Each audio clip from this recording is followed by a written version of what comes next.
Encore un décès à vous annoncer, nous sommes vraiment désolés, mais c'est l'actualité.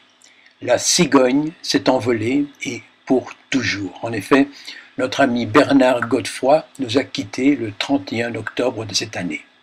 Chauffeur de taxi à la retraite, il était, outre le rédacteur en chef de la revue littéraire La Cigogne, qui était d'ailleurs son surnom, l'auteur d'un merveilleux pastiche d'Agatha Christie intitulé Le mariage d'Hercule Poivreau, publié en 2013 chez Chloé Délices.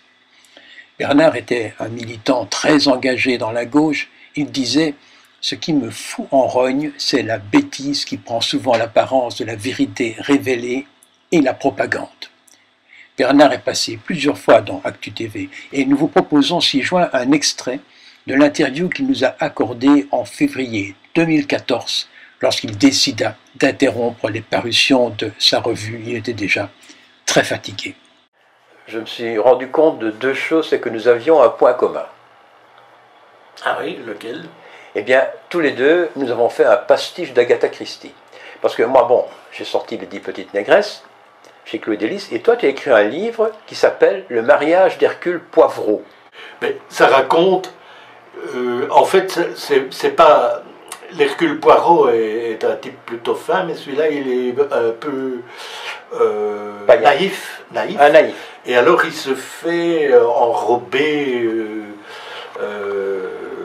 vite fait, bien fait, par une femme extraordinaire. C'est pas parce qu'Agatha Christie t'énervait. Non, non, pas du tout, non. D'ailleurs, je suis un lecteur. Ah ben oui, je m'en doute. Hein. Je suis un lecteur d'Agatha Christie. Tu étais le rédacteur en chef d'une revue littéraire de qualité, qui s'appelait La Cigogne, oui. Et que le dernier numéro est sorti en décembre, oui. Donc c'est fini. C'est bouclé. Donc, j'estimais qu'il valait mieux ne pas s'attarder. Ta revue avait combien d'abonnés? Parce qu'en fait, c'est une revue que tu envoyais par la poste. Hein. Oui, j'en ai eu 300 à peu près. Donc, c'est ça. C'était pas un truc pour grand public, c'était quelque chose que... Donc, j'envoyais ça plus à des amis, quoi, ou des gens que je connaissais. Tu as tenu 25 ans, je crois. 23 ans, exactement. Donc, on était au numéro 118.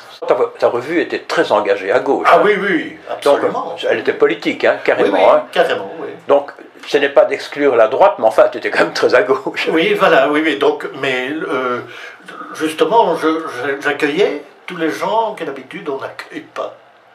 C'est-à-dire? Parmi les auteurs, en principe. Donc c'est ça. Donc souvent les auteurs de gauche, ils sont exclus parce que, voilà... Donc pourtant, souvent on dit la différence. Souvent, tu vas dans tous les centres culturels de Belgique, ils sont pratiquement tous à gauche. Oui. Ou pas assez à gauche, peut-être. Peut-être pas assez. Voilà. Là, on se comprend. Ou alors, ou alors c'est une gauche, comme ils disent en France, un peu caviar. Oui, voilà.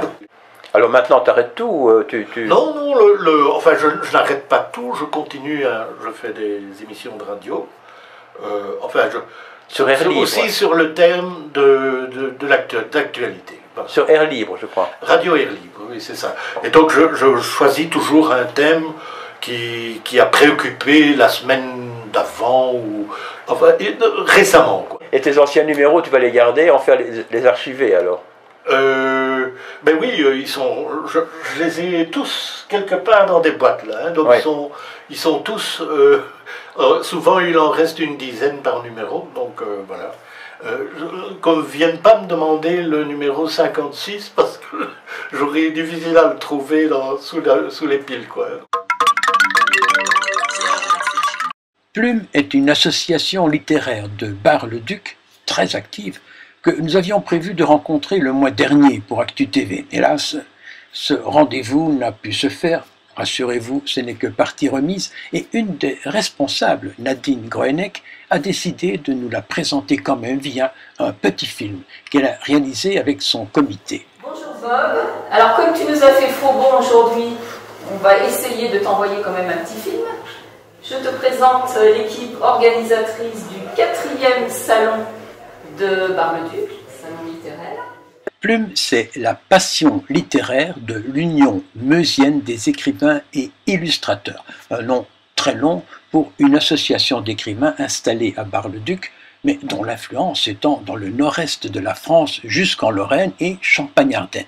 Une sorte de club qui permet aux auteurs de ne pas se sentir trop isolés devant leur écritoire, mais qui en plus organise de nombreuses manifestations et des séances de dédicaces comme Plume d'automne à laquelle nous avions promis d'assister sans tenir parole. Bon, on remet ça au printemps prochain et là, croix de bois, croix de fer, on y sera. J'espère, Bob, que notre petite intervention te satisfera et nous espérons te voir l'année prochaine.